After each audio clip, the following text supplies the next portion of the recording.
뭐 이런 걸 다 리뷰할까? 안녕하세요. 고전 중의 고전을 찾아서 리뷰하는 호감입니다. 오늘 리뷰할 게임은요, 바닷속에서 싸우는 해저 슈팅 게임이네요. 씨 파이터 포세이돈입니다. 그럼 어떤 게임인지 확인하러 출발합니다.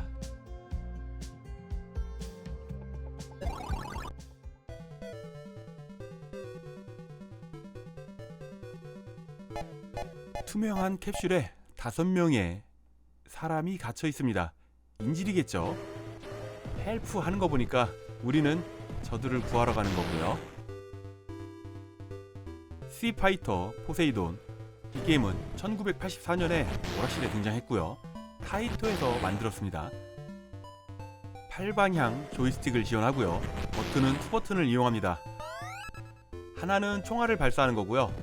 다른 버튼 하나는 우리가 타고 있는 게 수중 스쿠터라고 하거든요. 연료 게이지가 점점점 감소하는 게 보이죠? 이 수중 스쿠터를 내릴 때 아니면 이렇게 터졌을 때 긴급 탈출할 때 사용하는 버튼이 하나 있습니다. 우리는 인지를 구출해야지 되는데 수중 스쿠터가 없으면은 저 캡슐에 들어있는 인지를 구할 수가 없고요. 적들이 수중 스쿠터를 타고 나오죠. 뺏어서 탈 수도 있고요. 쟤는 알아서 저렇게 우리한테 타라고 줍니다. 근처에 가면 알아서 스쿠터를 타게 되고요. 음악이 바뀌면서 기뢰가 밑에서 올라오고 있죠. 근처에 있다가 괜히 죽을 수 있으니까요, 멀찌감치 피해 다니고요. 미사일로 쏴서 없앨 수도 있습니다. 하지만 스쿠터를 내렸을 때 우리는 이 상태에서 작살로는 기뢰를 터뜨릴 수 없습니다. 작살의 사거리가 좀 짧죠.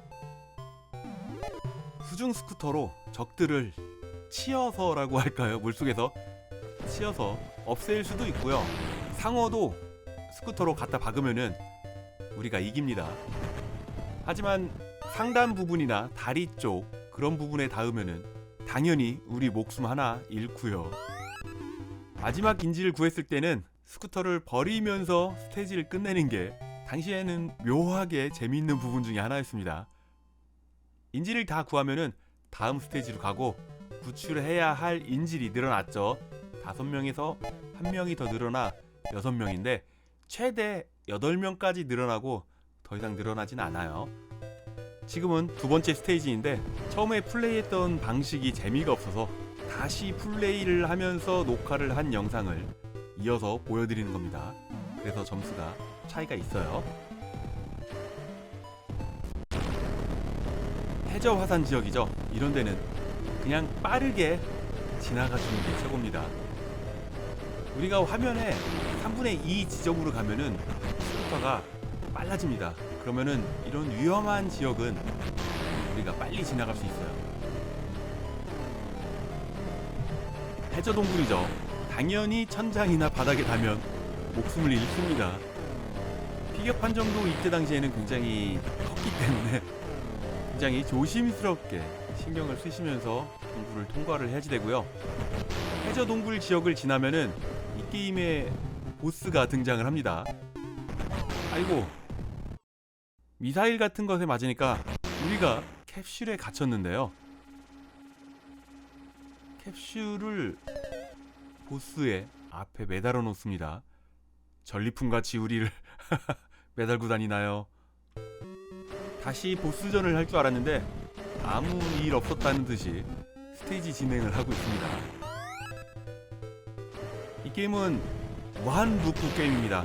엔딩이 없는데요. 거기다가 6명의 인지를 구하지 않았다 그러면은 그 스테이지도 계속 무한 반복입니다. 인지를 빨리 구해서 다음 스테이지로 넘어가야지 라고 생각을 해도 인질조차도 랜덤으로 나오거든요. 어디서 어떻게 튀어나오는지 모르기 때문에 인질이 원하는 타이밍에 나오는 것도 운입니다.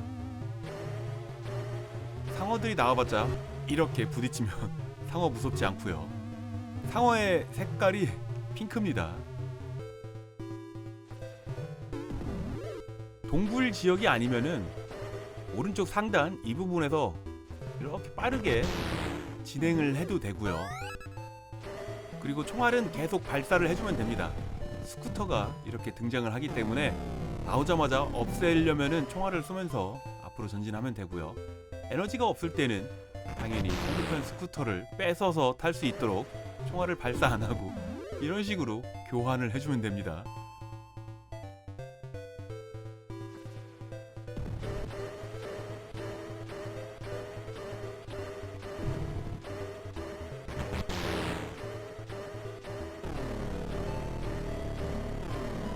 이 동굴을 지나면 또 보스가 등장을 하고요. 84년도 게임이지만 이 게임이 그래픽이 그렇게 좋은 게임이 아니에요. 보스가 등장을 했는데 아까 우리가 한번 잡혔잖아요. 쟤는 누구고 우리는 누군가요? 클론인가요? 저 앞에 매달려 있는 우리는 구할 수가 없습니다. 그렇다고 이 보스를 처리할 수 있냐? 아닙니다. 적정 시간이 지나가면은 알아서 사라져 줍니다. 이렇게 무한 반복입니다. 처음 이 게임 할 때는 조금 난이도가 있는 것처럼 느껴지지만요. 몇 판 해보면은 굉장히 단순한 반복이기 때문에 오랫동안 오락실에서 플레이할 수도 있었고요. 물속에서 스쿠터를 타고 작사를 쏘면서 적들을 상대한다. 1965년에 007 영화 썬더볼트 작전이라고 주말의 명화나 토요일 명화에서 보셨을지 모릅니다. 그 영화의 하이라이트가 물속에서 싸우는 수중전이거든요. 굉장히 숨막히는 싸움이 재밌었습니다. 지금 봐도 재밌는 수중전인데요. 이 게임을 아무래도 그 영화를 참고해서 만들었다고 생각이 듭니다. 내가 타던 스쿠터를 버리고 다시 다가가서 그 스쿠터를 탈 수 있느냐? 그거는 불가능합니다.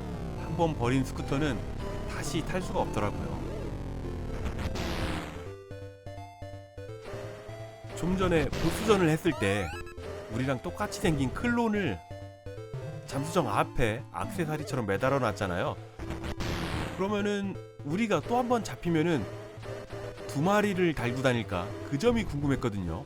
그래서 제가 테스트를 해봤습니다. 어떻게 됐을까요? 이번에도 역시 잠수정 밑에 장착을 하나 봅니다. 그러네요. 공간이 하나 더 있죠. 한 마리 더 장착을 할 수 있을까요? 그러면 세 마리 도전해 봅니다. 와, 그냥 주렁주렁 매달고 다니겠다. 그런 거군요.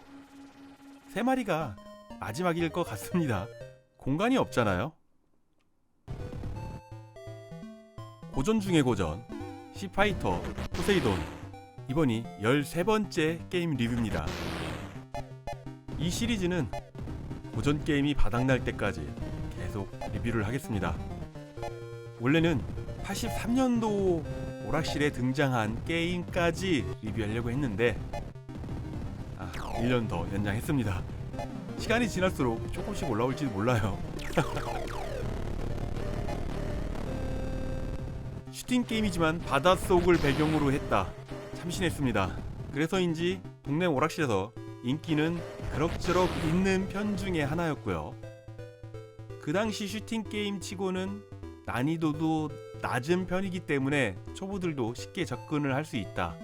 장점이지만요, 스테이지 구성이 너무 단순하고 계속된 반복으로 인해서 쉽게 질린다. 단점입니다. 그래픽도 그 당시 게임치고는 너무 좀 아쉬운 부분이 많지만 사운드는 질리지 않았습니다. 사운드는 괜찮았는데 한 곡만 반복되기 때문에 그 점도 살짝 아쉽긴 했어요. 이 게임은 한동안 이식이 안 되다가 2007년도에 플레이스테이션 2 타이토 메모리즈 2편의 상하 중에 하, 이 게임이 수록이 돼서 가정에서 그때 겨우 즐길 수 있었습니다. 지금은 플레이스테이션 스토어에서 그리고 스위치에서 다운로드로 게임을 판매를 하더라고요. 비쌉니다. 잊혀진 고전 게임을 찾아서 호가미의 리뷰는 계속됩니다. 금방 올게요. 감사합니다. 고전 중에 고전